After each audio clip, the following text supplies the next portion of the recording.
Good evening and welcome to Be Informed. My name is Kyle Buhariwala and I founded Be Informed to help people make good decisions. Today we're looking at the topic of community projects and we are joined by Carina Calzoni of Project Create Change, who will be talking to us about how to design an effective community project. So as a reminder, this session is being recorded. So if you do have to leave early or if you've joined late, that's okay. This session will be made available on our YouTube channel following closure of today's session. And there is also a one-page handout that Carina has prepared for you, which will be sent through to registered participants by email. So if you have registered, you don't have to worry about taking notes because the one-page handout will be coming through to you after today's session as well. The session is being hosted in Australia. So if you are joining us from a country outside of Australia, please just bear in mind any sort of applicabilities of the information that's presented to you today. But as this topic is quite general in nature, I'm sure the learnings and the information will be transferable. The information is current as of today, so the 4th of March. So again, if you are relying on this information in the future, please do reconsider its applicability. Again, given the general nature of the topics that's being presented, hopefully most of the information will hold true in the future as well. All information being presented in today's seminar is general in nature, so if you do have any specific queries or want help with your project, please do reach out to Carina or anyone else that you want to reach out to that's a professional in this space so that they can assist you with where you need to go. If you do have a question, please raise that question through to me in the chat function and I will relay that to Carina for her to answer, and that will take place in the Q&A part of today's session. So the session will run with 25 minutes of seminar that Carina will present, and then after that we'll move straight into Q&A so you can ask the questions. Then we usually wrap up by about 45 to 50 minutes into the session. So with that all in mind, I'd like to hand over to Carina, who will take us through her seminar on how to design an effective community project. Thank you, Carina. Thank you, Carl. Thank you. And thanks for inviting me to be part of this session. It's a great initiative you've got going just to sort of talk about a general topic. So I'm really pleased to be part of that. Just a bit of background on me. So I'm a strategist, an evaluator and a facilitator. And I have over 20 years experience, 25 whatever experience, working across government in consulting and community-based projects in Australia. My work spans natural resource management, community wellbeing, First Nations-led initiatives, not-for-profit, project design, so it's pretty broad. And I've worked in small organisations and not-for-profit groups recently, and I can really see that project design is really important and the impact that it has on the success of projects. And I founded Project Create Change because I really wanted to beef that up and support really small not-for-profits who don't have access to the support that they get through maybe larger organisations, might have bigger teams and might have access to consultants and that sort of thing. So that's why I started Project Create Change. But what I want to talk to you today about is what I've discovered around, and I'm not the only one who's discovered this, but what we've discovered about how to design an effective community project. So just move to the next slide, please, Carl. Be great, thank you. So I just want you to have a think before we start about talking about the cost of poorly designed projects. Is you're thinking about a time when you have worked on a project, could be a personal project or a work project or a community project that hasn't gone well. Like you probably felt like maybe it was a bit of a failure and you might have felt that frustration. And I don't think you're alone in that. I know that you're not alone in that. And you might be surprised to hear that about 50% or half of the projects that are implemented fail. And often they fail due to poor design or poor outcome or goals. They haven't really stated their goals well from the beginning. And that's a big problem for projects generally, but for small not-for-profits, that's a really big impact. And I just think before we kind of go into the impacts, I think it's worth just painting the picture of the small not-for-profits sector in Australia. So in Australia, we have around 30,000 small volunteer-run not-for-profit organisations, and that's sort of classed as around $500,000 revenue or less. And most of those small not-for-profits are probably working on about a $50,000 to $100,000 revenue, and that is often through grants or some sort of, maybe they get a bit of income, but it's really small. And you may have been part of that or benefited from some of the work that they've done in your community, like that's supporting the sporting groups, or they could be a community group, neighbourhood watch group, men's sheds, local museum or a gallery or some sort of thing. There's lots and lots of work that they do. So these these groups really form the backbone of our communities, but they're often run by without staff, or they've got one staff member, and they don't have specialist skills. Not necessarily, they're very generalist, and they're often really don't have the time to do good design, strong outcome focused projects. And these people are often the people that really have the least time and the least money, but the biggest ambitions. And so what the cost of that is in Australia, if we just look at the financial cost, and if we take a conservative look at the conservative view of this and say 10% of not-for-profits might fail because of poor design, not-for-profit projects, that's $320 million a year that's not reaching our communities.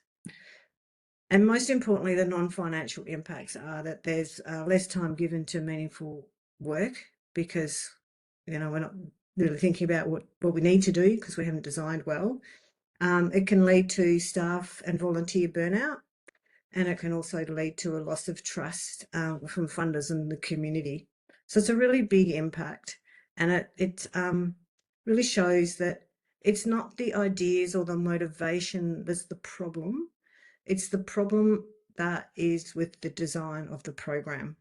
So that's what I want to talk about with you now. So if we just move to the next slide, please, Carl. Great. So what does it mean to design an effective program? So what are the things that you really need to do? So these are really simple things, and you probably know about these things. But the first thing you need is time. So you need time to think before you act. That's really important. We don't want to just sort of run to doing the things. And often that happens where we've got a grant that's become available. We've got like 2 days to write the grant, and we really don't have that time. So we need to try and find some time to think before we do it, about what it is we're trying to achieve. And we also need one or two good ideas, right, worth testing to work on. So it's no good in just thinking about things to do. You've got to think about why you're doing them and what's the thing you're trying to change to the good idea. You need a committed team. It's not very good if it's just a one-person show. Not many projects are delivered by one person. So you need a team to work on the project and think about what's achievable. The other thing that you really need is to have strategic and systems thinking. And I'm going to talk about that. It's a very technical term, but it's more this outcome mapping thing I'm going to talk you through about in a minute. And you need a process. So you need a systems and strategic thinking process, and you need a process. So outcome mapping is the thing I'm going to talk to you about. And this is a strategic and systems thinking process that you can really turn your ideas into really meaningful change. So you have great ideas, and this is going to turn them into meaningful change. So the next slide, please. So what is this outcome mapping thing? It's lots of terms you might have heard of terms that are similar, so there's like theory of change or program logic are often very similar terms. But what it is, if you think about it, it's a way to map, a way to think about how your work leads to change that you want. So it starts with change, not activities, and that's a really important part of this. It steps out the outcomes over time and makes the assumptions explicit.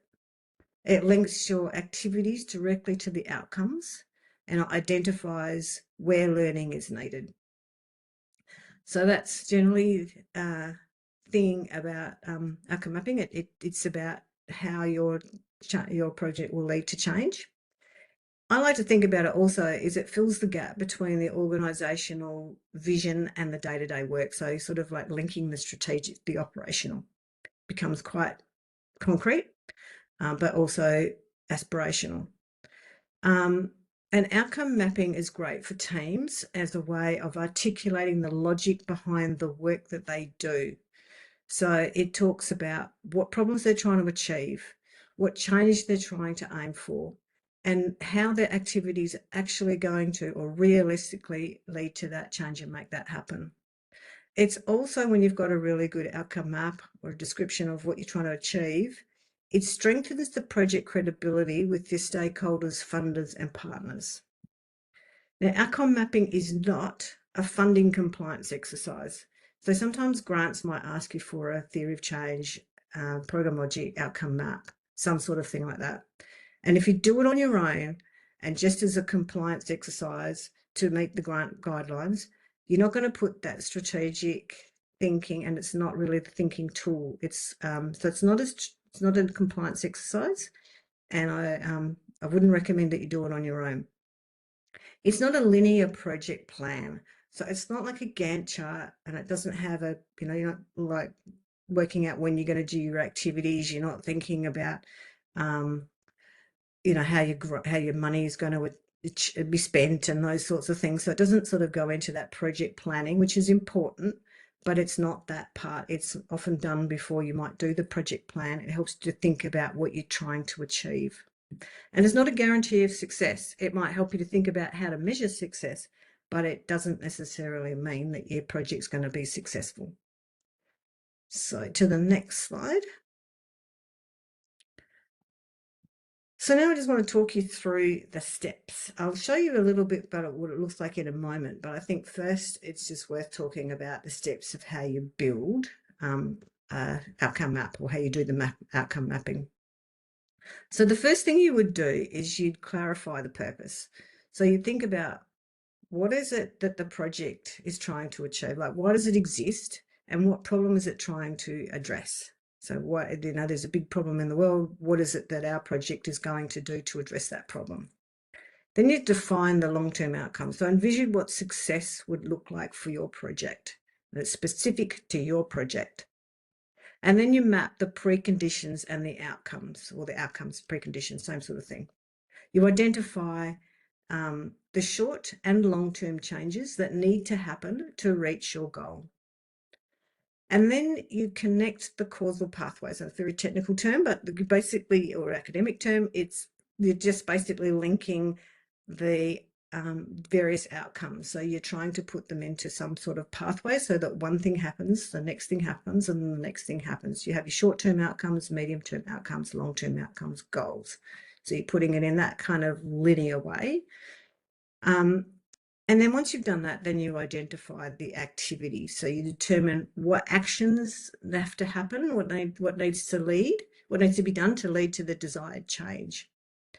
Then you've basically done the outcome mapping, and then you step away from the thing that you've produced, and you think about, this is a bit more of a separate exercise, and think, well, if this is going to be true, if my project is going to work this way, what are the assumptions? What are the things that have to hold true to make sure that my plan actually works?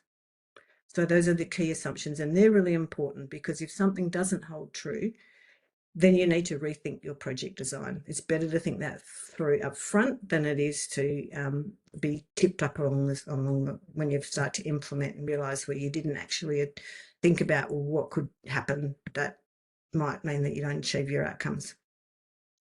And then there's an optional step, which is a really useful step, which is develop your indicators. So your indicators, if you put them against your outcome map, then you can figure out how to measure the success of your project. It really gives you some really good tips on things that you need to look for to see if your project is actually it's actually achieving the outcomes and you're getting to the goal that you're hoping for. And then the last step is to validate and refine. So no outcome map is perfect, and you're going to be always checking it, reviewing it, and it's a really good step if you do it the first go to go and run it past some other people to get their minds, because you'll find that they see things quite differently than you think. So it's a way to think about not just jumping straight into doing the things that you want to do, but to help you to stop and think, what are the problems we're trying to fix? What needs to change? What should we do to help make that change happen? And I like to think of it a bit like creating a map before you go on a trip, where you just make sure that everybody understands where we're going, how we're going to get there, and what we're going to check along the way.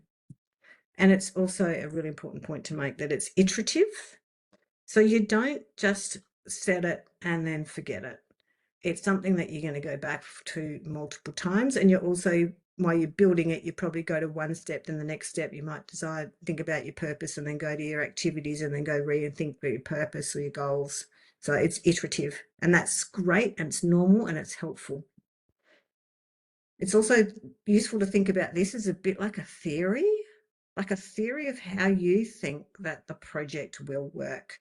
And of course, theories are always things that we want to prove or disprove. So we're always going to be thinking about testing and adjusting. We're going to use it for learning and coming and working out what works and why it doesn't work. So I kind of like to think about it as that you might design it at the beginning, think about your plan, but don't laminate it, because there's going to be things that are going to change along the way, and you want to come back and revisit that. So some quick tips is that the activities are done after the outcomes. Not always that easy, but it's a really good thing to try and practice, because otherwise you end up justifying the things that you want to do rather than thinking about the things that you need to do to achieve the outcomes.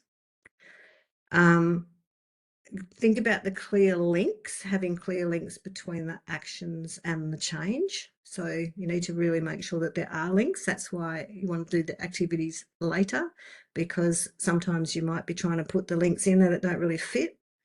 And if you do put activities down that you that don't link, you should drop them. They shouldn't be part of what you're trying to do. And then the really important tip here is to involve the right people early, and that will help to build trust. It'll help to uncover the blind spots, which, as I said before, the world doesn't think like you. You're an individual, like I don't think like me. So you need to get multiple people to look at the thing, because you'll see different things. So it helps to uncover the blind spots, and it makes sure that the outcome map reflects the real needs and the realities out there. So think about the people that you might involved in the process are people with different views, knowledge and experience. It's really good to involve your project team, maybe some community members or participants, some partners, funders, stakeholders, or other stakeholders and beneficiaries. They're great to think through. So they're the steps, and that is a real whirlwind tour into the process. Now let's go to the next slide. So I thought it would be useful to just give you a bit of a look at what it looks like. And of course, when we do this normally, it's more detailed. It's often written as a narrative, but this just gives you a quick picture of the elements, the key elements of what it looks like when you've got an outcome map. So we're going to talk about this project. And before we do, if we go back to the steps and think about what we need to do, we think first about the purpose and the problem. So if we imagine we're working in a community group, and our community group has a purpose of building a community where people enjoy lifelong health, well-being and connection, social connection. And the problem that we have identified is that many people with a physical disability living in our community are obese or overweight due to poor diet. So we've gone away and we thought, right, this is a project that we want to work on, and that's the thing that we want to tackle. So what we've done is we've decided our project is cook well, eat well. And what we're going to do is we're going to run free cooking classes each week for teens and adults or young adults with a disability. And as a result of doing that, we're going to see, hopefully, our theory is that that people will learn to cook.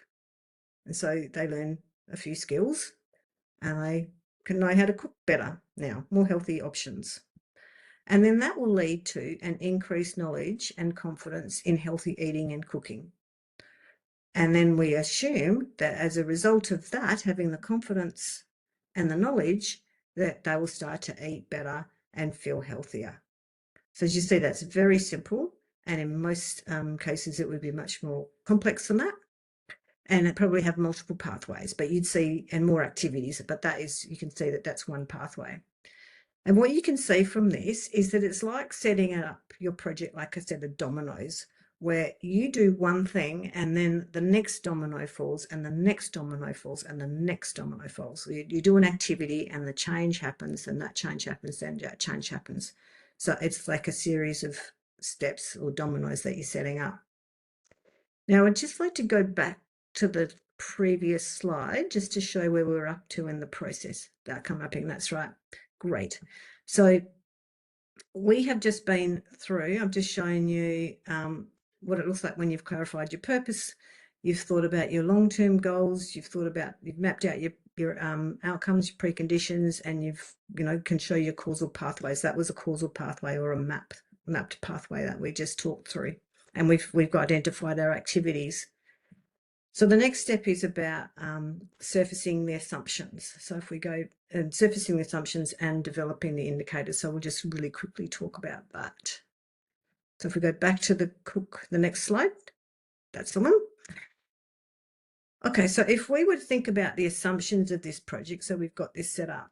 This is really important because if we decide that these assumptions don't hold true, we need to go back to the drawing board and rethink what we're going to try and do. So examples are that maybe we assume that there's available space for teaching the cooking classes with modified kitchens and are accessible. So we've got somewhere to do that. So that's a key assumption, that's an assumption we can do something about before the project starts, so we can go and make sure that there are places that are set up for this. We might also assume that the target population has a desire to learn to cook better. So that would be pretty important to go and check before you start the project, because if you find that's not the case, then maybe you need to do something to motivate the population or your target population to understand that there's a benefit in this. So that's where you might have a different pathway and a lot of different set of activities that lead into building that desire. You might find that the target population can cook fine, but they can't cook. Well, maybe they can't cook, but they're not actually in the position where they can cook for themselves, and they aren't in control of their diets. So they might be in some sort of supported accommodation or some sort of place where they live, where it's all those decisions are made for them. So if that was the case, and that was the big target audience where the issue was, we would have to go back and rethink our program, because this type of program about teaching people cooking skills isn't going to solve that, our big problem. So that's just to show you how the assumptions work and why they're important. Just a quick note on it. Well, just a quick a few ideas on this. Indicators. Indicators are important because they give you like pointers along the way to check. Like if you find out that you're not getting the participants that you think you're going to get, then you want to know that early. So you want to think about indicators, and having the outcome map gives you some pointers about the things you'd need to keep use indicators for. And I don't know if anybody's done any key performance indicators before. If they're not linked to something and they're not meaningful, they're really annoying. But if you try and link them to your outcome map, it makes sense. So we might have some indicators around the number of participants attending each week, or the number of participants who completed the program, or it could be the number of participants who have increased knowledge of healthy cooking, like having better knowledge and skills in how to cook. we might think about having indicators around some health outcomes, or maybe we want to collect some stories about how the program has helped people to make better choices in their cooking or improved well-being. So those are just some like ideas, and you can kind of throw it around. The number of indicators depends on, you know, the project, the time frame, the funding, those sorts of things. But that just shows you how indicators fit in. And then that's it basically. So in summary, outcome mapping is an iterative tool that links activities to outcomes. So it's a really helpful thinking tool.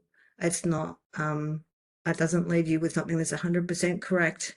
I think it's better to aim for 80% and don't let perfect get in the way of good. And it's a theory of how change will happen from the work that you do. And it's really useful as a basis for testing and adjusting, to try things out, learn what works, and update your plan. So don't laminate it. And yeah, so that is basically the process.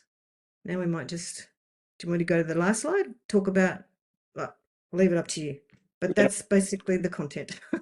Thank you, Carina. Thank you so much for that. That was really useful. So, yeah, Karina's details are on screen. So if you do have any specific queries about, your projects that you're designing at the moment, or need some help progressing them, or changing them, doing whatever you want with them, I guess please feel free to contact Carina directly. This session is being recorded, so if you have joined late, you can watch the entire session on our YouTube channel later today and moving forward. And there's also a one-page handout that I'll share with registered participants by email, so you can have a copy of that and use that as you wish, and share with family, friends, colleagues as you like. So with that in mind, I think, Carina, we'll move into the Q&A part of the session. And we've got sort of one of the questions that I really want to ask that has been sort of mentioned by the community is, we talk about sort of effective project design, right? How do we sort of get the organization, the group that's working on these projects, really thinking in the right way about how to design effective projects? Because it is a mindset thing, I think, in some respects, and there's a lot of work that's been done on design thinking and the like. But how do you sort of train them up to sort of think in that way, so that a lot of the things that you mentioned can be effective in the way you deliver, these projects? That is a good question. It's a challenge sometimes. Mm. I've found that having a champion, so somebody in the organisation who can see that there's a benefit in thinking about this strategically. It also really helps to just think about the times when things haven't gone well. Like, why haven't things, gone well? Why have they failed? Or whatever. And it's often to do with the fact that you haven't sat down and planned at the beginning. So I think it's just about having a champion is really helpful, who's somebody who has some knowledge. There's lots and lots of resources around on the internet, like YouTube's videos and resources, and there's heaps of information.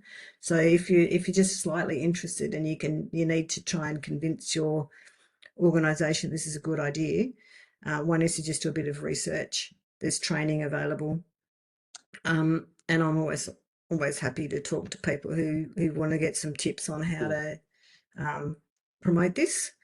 So I think it's it's just something that is not easy. I get that, particularly when people are really struggling.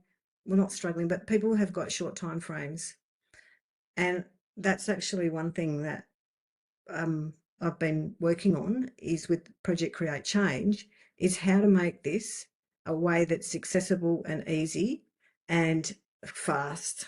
So if a team is coming to me and saying they want to do some work on this, then we can often, for small not-for-profits, they're small projects, we can usually do this kind of exercise getting to about 80% in about an hour. So we can do it quickly, and it will give you, it's better than starting with a blank sheet of paper. So if you just want to like start something and see how it goes, You do it pretty quickly. Yeah. So I think that's a great response. And I think, Karina, one thing I just want to draw upon is you mentioned that, this is like a continuous improvement exercise, right? Like, yes, it is going to be difficult to have everyone thinking in that right way, and having a champion can help sort of, spread the right vibe, I guess, amongst the team members. At least their thinking is aligned and for the benefit of, their organization and the community. But how important is it to actually, talking about reflection, how important is it to actually devote time to doing, your PIR, right? Your post, implementation reflection, or whatever it might be, review, so that you actually then think about what went well, what went wrong, what's the opportunity to improve, so that you actually do embrace continuous improvement. A lot of people talk about it, but they don't actually implement it that well in terms of doing a PIR and continuously improving. But what are some of the suggestions that you might have for the community to sort of really take that on board and implement that as they move along from project to project? Yeah, that's a good question as well. So again, it comes down to a champion. Mm. And one of the things that I've kind of always felt and talked about is not trying to design something that's too complicated, because that's what I've found, that a lot of projects fall down by doing continuous improvement, or monitoring over time, or whatever, like having reflections and that sort of stuff. If we make it too complicated, and if we have too many indicators or too many measures, or not even, like, you can actually do reflections with no measures if you're kind of stuck in that point. But it's about the process and keeping it regular. So I sort of find that if you do it every 6 months, and you just might sit down with a team, and it might be in a team meeting, and all you have to do is ask a few reflective questions. How did we go? What do we think that worked really well? What are the things that we think that we could do better? Are we achieving are we reaching the target audience? Is this, just asking some basic reflective questions in a meeting is enough to make you start to think about how we're going to do things differently. You can do it more sophisticated than that. You can have your outcome map up, and you can use that as your basis for discussion as well. So, yeah. Yeah. I would just think that you don't want to over design it, because especially for small not-for-profits who don't have a lot of time, it just makes it more, it becomes something that doesn't get done because it's too big. You know what I mean? Like it goes to the back burner because it's like, oh, that's a big piece of work. Just don't make it too big. Yeah, definitely. I've got two questions off the back of that, actually. That's sort of a compare along from what we've been asked by the community. But Karina, just a quick question on, we talk about change, right?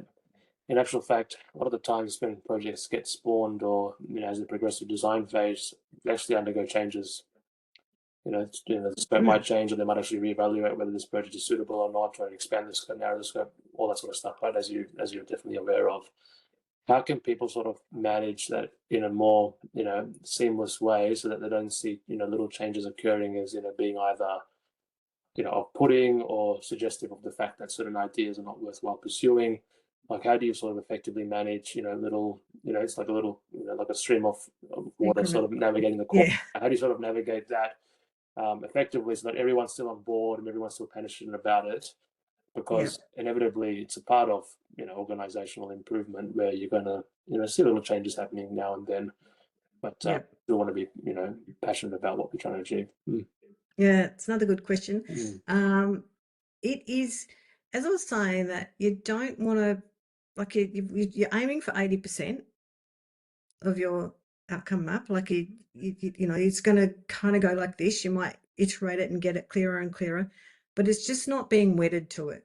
I think you got to be able to let it go, and you want to come back and keep refining it, because change is a good thing, right? So often incremental change is happening, not all the time. Sometimes something comes along and says, well, all of a sudden you've lost your funding for reasons that didn't have anything to do with you. But often change is a really good thing, and they're because you're not achieving your outcomes, or because something else, another opportunities come along that you can build in. But what you want to do is to go back to your outcome map. So don't laminate it. Go back to it and look at what's changed in it. How can we make it work? Because that's your theory of how change is going to happen, and no theory is going to be complete and 100% done. It's always coming back to it and thinking about, well, how does this affect what we're doing now? How do we is it the right thing? Is it the wrong thing? So I don't think it's something to be afraid of. I think it's something to just build in and just kind of not thinking that your plan is going to go 100% planned as you think it will, because it never does. Mm. Yeah, I think that's spot on, and I think especially nowadays, if anyone's working in organisations, corporate environment, government, whatever sort of space you're working in, there's always going to be projects that you're doing, large, small, high impact, low impact, either it could be operational, strategic, whatever it might be.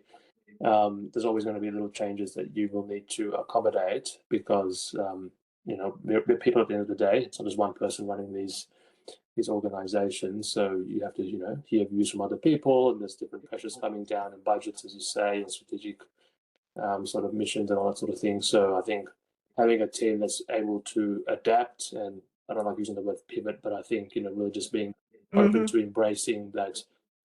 Even now politically, there's a lot of change going on. People writing for prices, all that sort of stuff, right? I think we just have to be attuned to that. Change is always going to be there every single day, and just how you go about managing it in a way that's healthy, so that the ultimate goal of what you're trying to do, whether it be through a project or not, actually achieves that outcome, as you say. So that's spot on. And just an extension of that, Carina, I think, is just around, we talk about having champions, and we talk about having the right mindset, but organizationally, right, like what really needs to be put in place to enable these projects? And what have you seen from your experience, given 25 years being in the industry?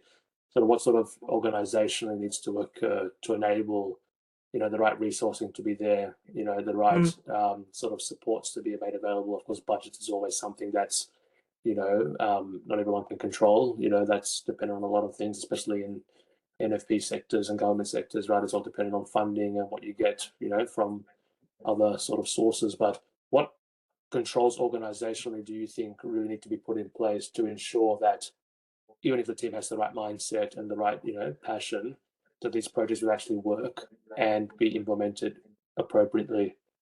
So just that organizational macro sort of view. What are your thoughts on that? Yeah. Well, I think it helps to have leadership.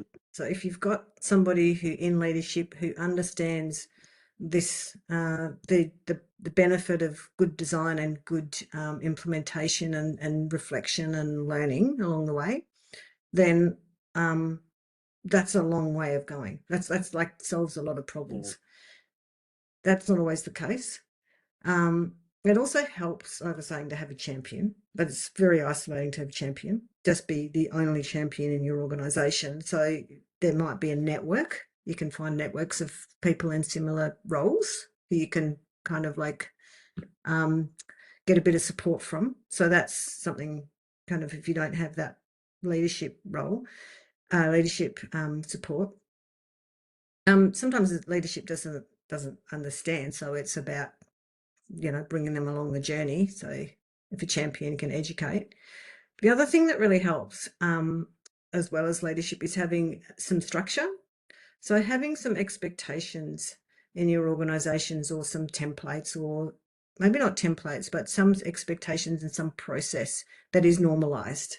So outcome mapping, as I talked about, was one way of doing this thinking, and a normalised process. And if everybody understands the language and the process that you're going to use, it's a lot easier. So there may be some training in the process would be really helpful, and just skill building, because it does take skill.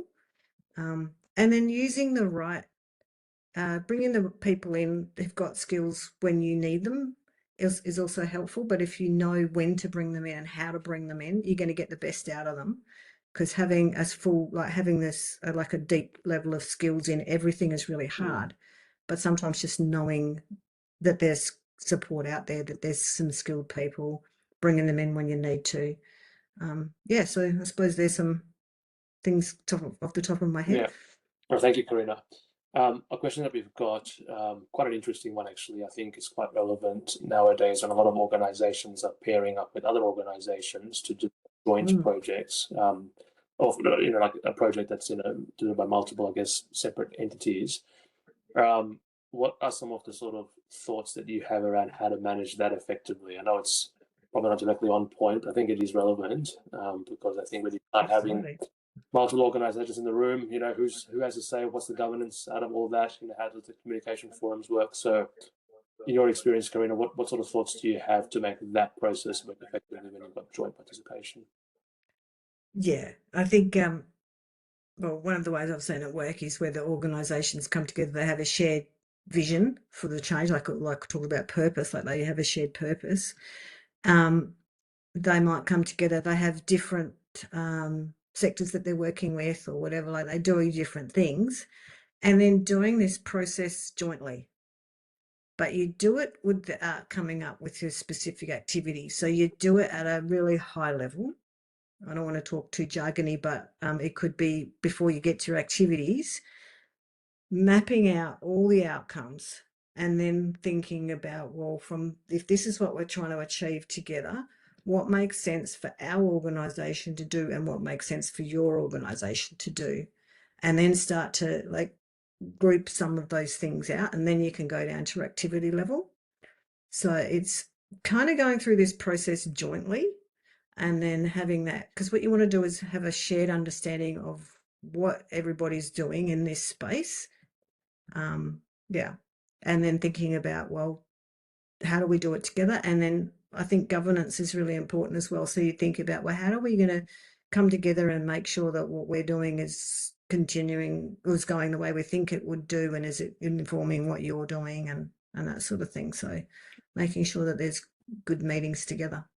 Definitely. I think having, especially when you have more than one organisation, or maybe there'd be a joint venture or something, it's always good to have the governance noted down so that at least you know who's making the decisions and how is it going to be made, and you don't start that sort of confusion, which then ultimately leads to misalignment, and then you've got people not happy with the other people, right? So One of the things, another thing I thought of, just it's quite goes back to the measurement side of things, because I'm an evaluator. If you have a joint measurement system or some way of saying that these are the measures that we're going to collect together and we're going to reflect together on. So it might be as simple as a spreadsheet. If you haven't got any other tools available, just thinking about, well, what measures are we going to collect that are going to be specific to our work, and what is it going to be, what measures do we want to use that are joint work? Yeah, it's really interesting you raised that point, Corinna, because the next question I wanted to ask, which I think is really a pertinent one in this day and age, data being a really important commodity. Everyone's using data to make, data-led decision making. It's a hot topic throughout everywhere, and especially with AI and all these other tools, you can really leverage data in a positive way.